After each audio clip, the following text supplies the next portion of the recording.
সুপ্রিয় দর্শক, আসসালামু আলাইকুম। নিউজ 24 এর সন্ধ্যার সংবাদে আপনাদেরকে স্বাগতম। প্রথমেই জানিয়ে দিচ্ছি সংবাদ শিরোনাম। মার্কিন নিষেধাজ্ঞায় যা বললেন সাবেক সেনাপ্রধান আজিজ। জেনারেল আজিজের উপর যুক্তরাষ্ট্রের নিষেধাজ্ঞায় বাংলাদেশের চাঞ্চল্য। সাবেক সেনাপ্রধানের উপর নিষেধাজ্ঞায় খুশি হওয়ার কিছু নেই মন্তব্য মির্জা ফখরুলের। আজিজ আহমেদের উপর নিষেধাজ্ঞার বিষয়টি আগেই জানিয়েছিল যুক্তরাষ্ট্র, যা জানালেন পররাষ্ট্রমন্ত্রী। সাবেক সেনাপ্রধানের উপর নিষেধাজ্ঞা নিয়ে যা বললেন স্বরাষ্ট্রমন্ত্রী। ইরানের প্রেসিডেন্ট রাইসির মৃত্যুতে বাংলাদেশের রাষ্ট্রীয় শোক ঘোষণা।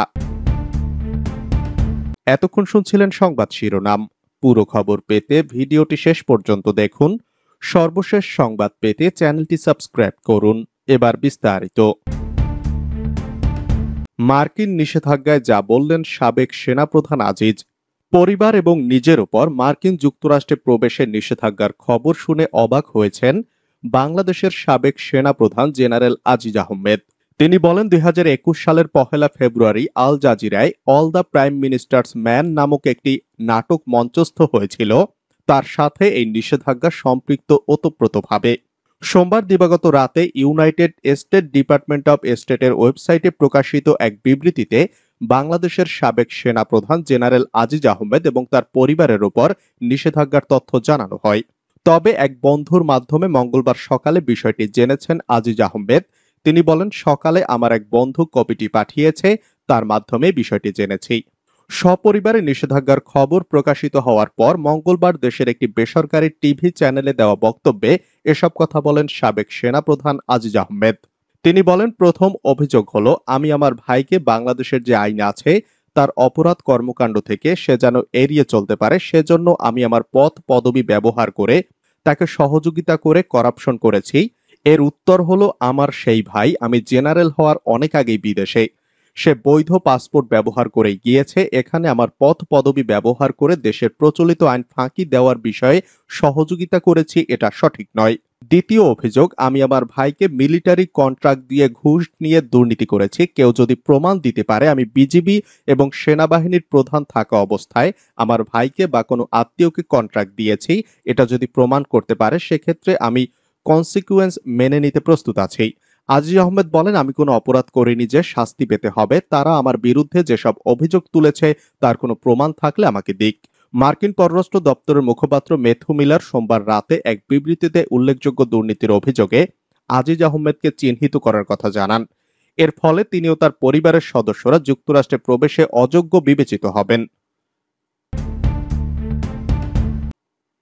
জেনারেল আজিজের ওপর যুক্তরাষ্ট্রের নিষেধাজ্ঞায় বাংলাদেশে চাঞ্চল্য।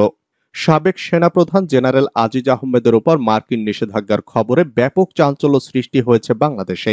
মার্কিন যুক্তরাষ্ট্র থেকে খবরটি এসেছে ভোর রাতে। তখন বাংলাদেশের মানুষ সবাই ঘুমিয়ে। ঘুম থেকে উঠে তারা এই আলোড়ন সৃষ্টিকারী খবরটি দেখতে পান। জেনারেল আজিজ ক্ষমতার অপব্যবহার ও দুর্নীতি নিয়ে বরাবরই আলোচিত। যুক্তরাষ্ট্র অনেক আগেই তার উপর নজর রাখছিল। ডোনাল্ড লুর সাম্প্রতিক ঢাকা সফরের পর সবাই ধারণা করেছিলেন যুক্তরাষ্ট্রের সঙ্গে বোধ করি সব ভুল বোঝাবুঝির অবসান হয়েছে। কিন্তু যুক্তরাষ্ট্র যে তার নীতিতে অটল থাকে এটা তারই প্রমাণ। বিভিন্ন মহলের সঙ্গে বৈঠকের সময় ডোনাল্ড লু আরও কিছু বিষয়ে ইঙ্গিত করেছেন। তার সফরের পর সরকারি মহলে যথেষ্ট উচ্ছ্বাস ছিল। বলা হয়েছিল যুক্তরাষ্ট্র দু দেশের সম্পর্ক উন্নয়নে অবিরাম কাজ করে যাচ্ছে। নানা সূত্রের খবর, পরবর্তী নিষেধাজ্ঞা আসতে পারে বিদেশে যারা টাকা পাচার করেছেন তাদের উপর, যদিও এর কোনো সুনির্দিষ্ট তথ্য জানা যায়নি। ওদিকে আসলে জেনারেল আজিজের ভিসা বাতিল হয় 2021 সনে। তখন তার পরিবারের সদস্যদের ভিসা বাতিলের খবর ছিল না। 2021 সনের 11 ডিসেম্বর মানব জমিনেই প্রথমে খবরটি প্রচার করে। সাবেক সেনাপ্রধানের উপর নিষেধাজ্ঞায় খুশি হওয়ার কিছু নেই মন্তব্য মির্জা ফখরুলের। বিএনপি মহাসচিব মির্জা ফখরুল ইসলাম আলমগীর বলেছেন, সাবেক সেনাপ্রধান আজিজের উপর নিষেধাজ্ঞায় খুশি হওয়ার কিছু নেই। এর আগে র্যাবের উপর নিষেধাজ্ঞা দেওয়া হয়েছিল, এটা বিভ্রান্তিকর। নিজেদের পায়ে নিজেদের দাঁড়াতে হবে, কেউ গণতন্ত্র উদ্ধার করে দিবে না। মঙ্গলবার রাজধানীর ডিআরইউতে শফিউল আলম প্রধানের 7ম মৃত্যুবার্ষিকীর আলোচনায় এসব কথা বলেন তিনি। মির্জা ফখরুল বলেন, আওয়ামী আকণ্ঠ দুর্নীতি করে দেশের অর্থনীতি ধ্বংস করে দিয়েছে, রিজার্ভ শেষ করে দিয়েছে। রিজার্ভ তলানিতে এসে পৌঁছেছে। বাংলাদেশ ব্যাংকের দুর্নীতির তথ্য তুলে ধরার কারণে সাংবাদিকদের প্রবেশাধিকার বন্ধ করা হয়েছে। ব্যাংকগুলোর এমন খারাপ অবস্থা যে মার্চ করেও তা ঠিক করা যাচ্ছে না। আওয়ামী লীগ স্বাধীনতার চেতনাকে ধ্বংস করে দিয়েছে। আজিজ আহমেদের উপর নিষেধাজ্ঞার বিষয়টি আগেই জানিয়েছিল যুক্তরাষ্ট্র, যা বললেন পররাষ্ট্রমন্ত্রী। পররাষ্ট্রমন্ত্রী হাসান মাহমুদ বলেছেন, সাবেক সেনাপ্রধান জেনারেল আজিজ আহমেদের উপর নিষেধাজ্ঞার বিষয়টি জনসম্মুখে আনার আগে ওয়াশিংটনে বাংলাদেশ দূতাবাসকে জানিয়েছে মার্কিন পররাষ্ট্র দপ্তর। তবে যুক্তরাষ্ট্রের ঘোষিত ভিসা নীতি নয়, অন্য অ্যাক্টের অধীন তার বিরুদ্ধে নিষেধাজ্ঞা দেওয়া হয়েছে। মঙ্গলবার দুপুরে ঢাকা রিপোর্টার্স ইউনিটি আয়োজিত মিট দ্য রিপোর্টার্স অনুষ্ঠানে পররাষ্ট্রমন্ত্রী একথা বলেন। দুর্নীতিতে সম্পৃক্ততার অভিযোগে বাংলাদেশের সাবেক সেনাপ্রধান জেনারেল আজিজ আহমেদের উপর নিষেধাজ্ঞা দিয়েছে যুক্তরাষ্ট্র। স্থানীয় সময় গতকাল সোমবার বাংলাদেশ সময় মধ্যরাতের পর যুক্তরাষ্ট্রের পররাষ্ট্র দপ্তরের ওয়েবসাইটে প্রকাশিত এক বিবৃতিতে আজিজ আহমেদ ও তার পরিবারের সদস্যদের যুক্তরাষ্ট্রে প্রবেশে অযোগ্য ঘোষণার কথা জানানো হয়েছে। হাসান মাহমুদ বলেন, যুক্তরাষ্ট্রের সঙ্গে আমাদের যোগাযোগ রয়েছে এবং দুর্নীতি দমন, সন্ত্রাস দমন ও আন্তর্জাতিকভাবে অন্যান্য ক্ষেত্রে একসঙ্গে কাজ করছি। আজিজ আহমেদের উপর নিষেধাজ্ঞার বিষয়ে সরকার কোনো ব্যবস্থা নেবে কিনা তা জানতে চাইলে পররাষ্ট্রমন্ত্রী বলেন, এটি সেনাবাহিনীর বিষয়, আমি এ মুহূর্তে কিছু বলতে চাই না। সাবেক সেনাপ্রধানের উপর নিষেধাজ্ঞা নিয়ে যা বললেন স্বরাষ্ট্রমন্ত্রী।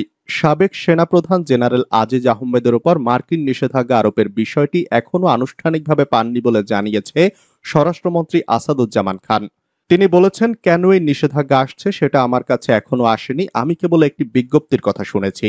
মঙ্গলবার সচিবালয়ে মন্ত্রিপরিষদ বিভাগের সভাকক্ষে সরকারি ক্রয় সংক্রান্ত মন্ত্রিসভার বৈঠকের পর সাংবাদিকদের এ তথ্য জানান মন্ত্রী। এ সময় এক সাংবাদিকের প্রশ্নের জবাবে তিনি বলেন, এটা নিয়ে আমার কোনো মন্তব্য নেই।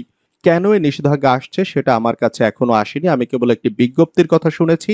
এটা বিস্তারিতভাবে না জেনে প্রশ্নের জবাব দিতে পারবো না। স্বরাষ্ট্রমন্ত্রী বলেন, একটা জিনিস আমি বুঝতে পেরেছি, মার্কিন সরকার অনেক দেশের অনেক ব্যক্তির উপর নিষেধাজ্ঞা দিয়েছে, অনেক দেশে নিষেধাজ্ঞা দিয়েছে, এটা তাদের জন্য নতুন কিছু না। আমাদের দেশে যাকে দেওয়া হয়েছে আমাদের কাছে এখনো সেটা সঠিকভাবে আসেনি, আসলে পরে জানতে পারবো কেন দেওয়া হয়েছে। ইরানের প্রেসিডেন্ট রাইসির মৃত্যুতে বাংলাদেশের রাষ্ট্রীয় শোক ঘোষণা। হেলিকপ্টার দুর্ঘটনায় ইরানের প্রেসিডেন্ট ইব্রাহিম রাইসির মৃত্যুতে রাষ্ট্রীয় শোক ঘোষণা করেছে বাংলাদেশ। আগামী বৃহস্পতিবার একদিনের শোক পালন করা হবে। আজ মঙ্গলবার মন্ত্রিপরিষদ বিভাগ থেকে এক প্রজ্ঞাপনে এ তথ্য জানানো হয়েছে। প্রজ্ঞাপনে বলা হয়েছে, সরকার এই মর্মে সিদ্ধান্ত গ্রহণ করেছে যে গত 29 মে ইরানের পূর্ব আজারবাইজান প্রদেশের জোলফা এলাকার কাছে মর্মান্তিক হেলিকপ্টার দুর্ঘটনায় ইরানের মহামান্য রাষ্ট্রপতি ইব্রাহিম রাইসি এবং অন্যদের মৃত্যুতে আগামী বৃহস্পতিবার রাষ্ট্রীয়ভাবে শোক পালন করা হবে। এ উপলক্ষে বৃহস্পতিবার বাংলাদেশের সব সরকারি, আধা সরকারি ও স্বায়ত্তশাসিত প্রতিষ্ঠান এবং শিক্ষা প্রতিষ্ঠান সহ সব সরকারি ও বেসরকারি ভবন এবং বিদেশস্থ বাংলাদেশ মিশন সমূহে জাতীয় পতাকা অর্ধনমিত থাকবে।